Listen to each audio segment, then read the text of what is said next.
Ilagay ko na ang water. Ilagay ko na ang puso ng saging. Hiniwa ko siya.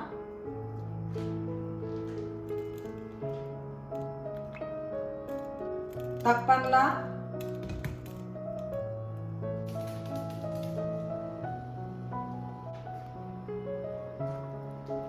Okay na ito. Ilagay ko na ito sa plate.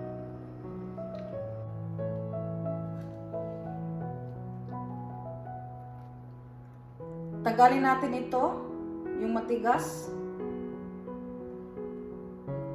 Yan. Tapos hiwain lang dito.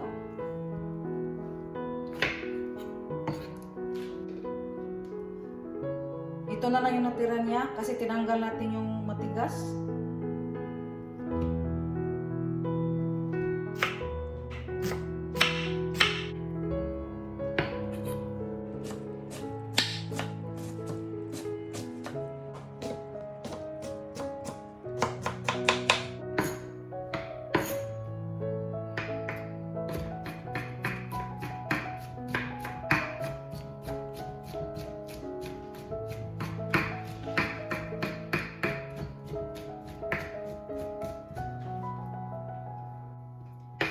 Tapos ko na nahiwa, ilagay ko na dito. Ilagay ko na ang bell pepper, spring onion. Isunod ko na ang garlic at saka onion. Black pepper, seasoning, at salt. Soy sauce. Breadcrumbs,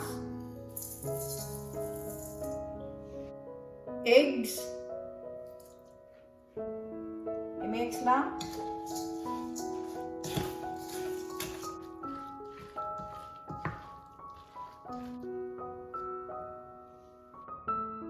Gamit lang ako nito at kailangan din maghugas tayo ng kamay.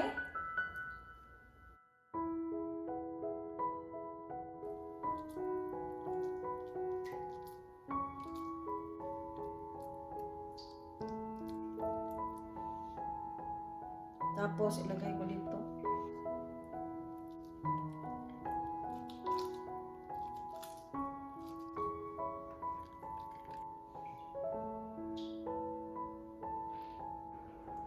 Tapos na. Lutuin ko na. Ilagay ko na ang cooking oil.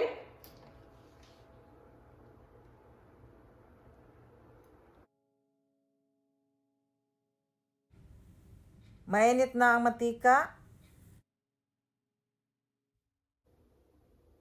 Ilagay ko na. Dahan-dahan lang.